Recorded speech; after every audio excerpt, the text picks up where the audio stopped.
Good morning. Today's Monday. Yesterday I went out to a garden center and I bought these two hybrids of Cattleya, and I think it's only Cattleya, and I'll just tell you why.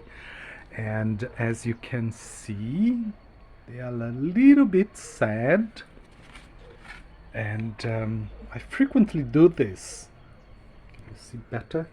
I do this because, for example, this one, and this is the flower, which is fading already. I think it's a natural hybrid, something that I like very much. It could be pão de açúcar, Cattleya sugar loaf, but I'm not sure because I don't see any dots in the sepals, and usually that's what I have. And I believe this is a natural primary hybrid. It's a selected plant between Cattleya intermedia and Cattleya amethystoglossa. It's a common hybrid in the state, São Paulo state, because Cattleya intermedia is a plant, it's an orchid that grows in cooler climates. So from the southernmost, from Uruguay and probably Argentina as well, from the southeast state in the country, which is Rio Grande do Sul, until the state of São Paulo, where I live.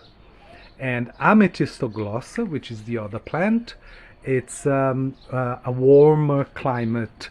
So it comes from Bahia, which is in the northeast, and comes down to Minas, Espírito Santo, Rio, and São Paulo. So where they meet, which is São Paulo, the two species, they have this hybrid.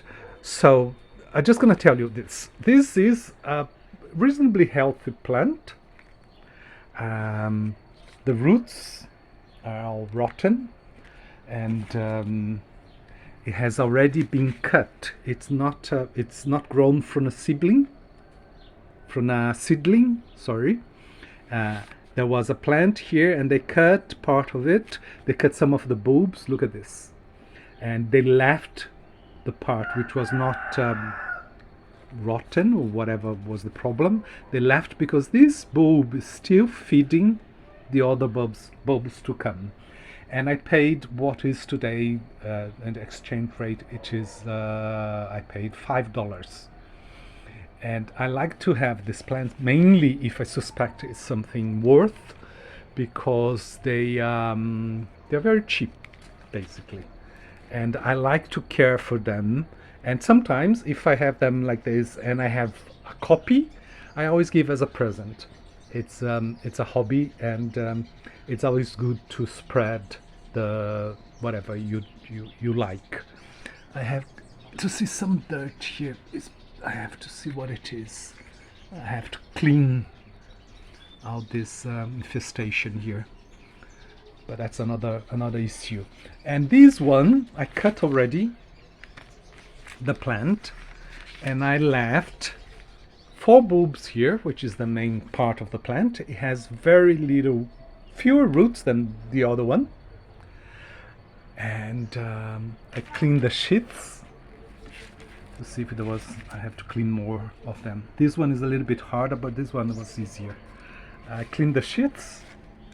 It's that dehydrated because it didn't have many roots here. And these back bulbs here, they're only feeding the new growth.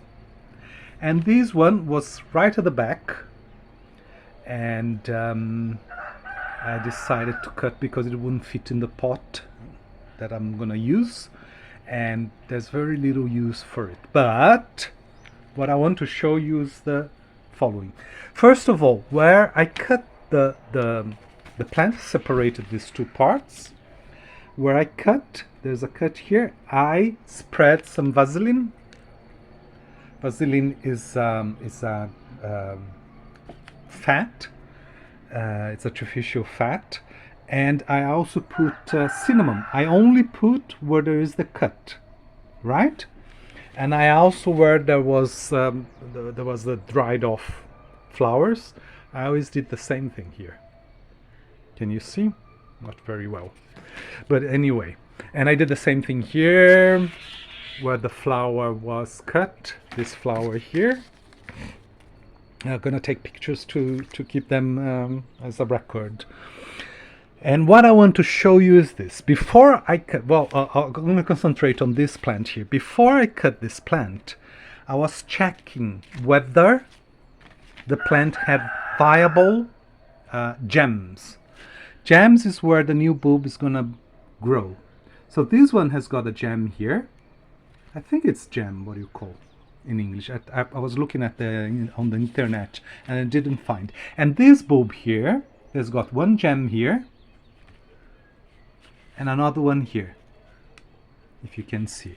There's also one here. I had to clean the sheath to make sure that they grow faster and easier.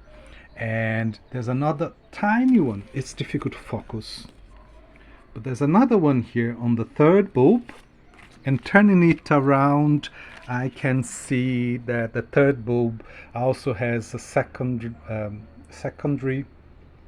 gem here, and so on. And this one, which is the really challenging task, we have got a very healthy bulb here, gem, sorry. It's a reasonably healthy bulb. And we have, let me see here, I think there's a gem here. And the last half bulb here, I believe there's also, no, there isn't. As you can see, it's dried out, it's dead. So there's nothing you can do there. And that's it for that. Let's take this bulb here, this plant. It's part of the plant. It was also cut, so it was a plant that was cut to make a new plant, probably because the back of it was not very healthy. And what I'm gonna do is this. I cleaned the gem. Let me see how to hold that. And I bought this thing here. It comes from Hawaii and it's called keike, or keike as we say in Brazil, paste. It's a paste full of hormones to make the plant grow and develop the little gem. So it's a hormone boost, like when you're doing exercise in the gym and you want to get bigger. So that's what it is. And I have used it, but I haven't seen results yet. And what I'm doing is this, and I'm gonna rub. I cleaned the gem has to be completely clean. You cannot have any of this sheath here. And I'm gonna try and see. I have had in the past some good results, but it's very difficult sometimes. And on this plant, I have to select where I want the new bulbs to grow. There's no use to be trying to grow from the back of this plant because the roots at the back are very weak. So you can try, and that's what I'm gonna do. I'm gonna try the first and the second bulbs. I'm gonna rub some of the keike paste. Let's see, it's very difficult with one hand. No, I didn't get anything. So here we have the plants. I rubbed the keike or keike paste in about 3 gems, just to make sure that maybe 2 will sprout or grow. And I'm gonna plant them mounted and then coupled in a pot. This one is gonna be very hard. This one is gonna be very hard. I'm gonna put some sphagnum moss with the carbonized rice husk here, and let's hope it works well. And I want to show you this plant here. As you can see, it is a completely disaster. What happens with that is that last month, about 4 weeks ago, I decided to take some of the plants from the greenhouse and let the rain water them for about a week. It was not very strong rain, and it's very good. Rainwater is the best water you can use for plants.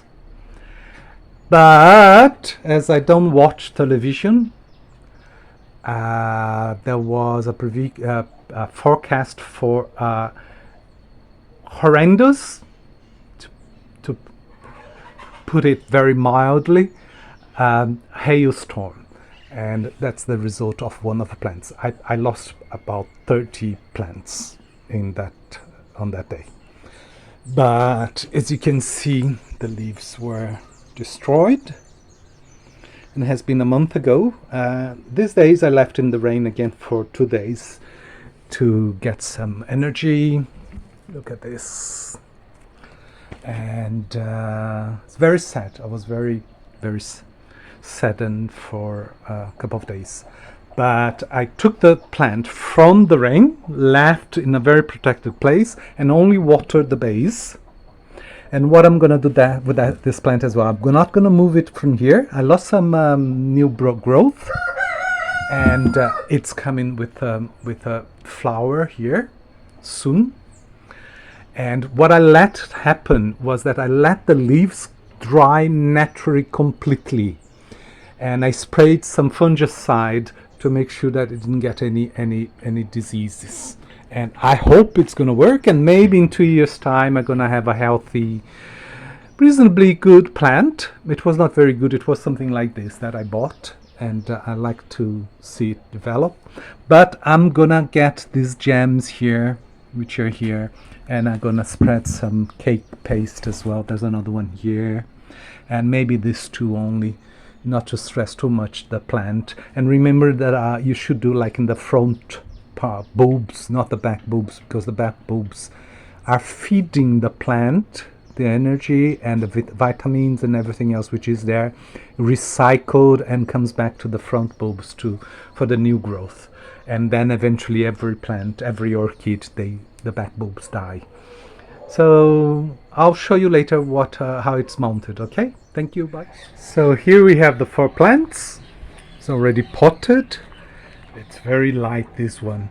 What happens that I'm using this pot here, which is a plastic basket. It's proper for orchids here. And I put some fiber here from the Phoenix palm tree, which has been soaked for about a week to get rid of the tannin. And then there's polystyrene here. I mounted the plant, it's tied, and I fixed the roots at the bottom, and then I fixed the mount with some more polystyrene so that it's very firm. It's very, very firm here. And then I completed the pot with a mixture of coconut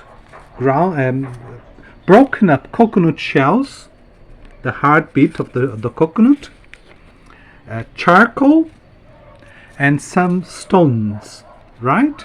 Give some extra weight for the plant.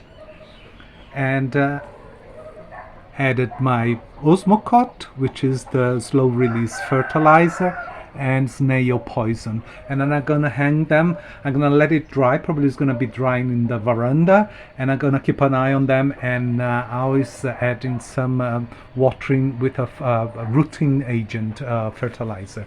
Same thing here, and this one is the back bulbs from the really tragic plant, and it's here, the little gem right here. It's rubbed with the keike paste, and let's hope it works, right? I think so. I think it would be fine.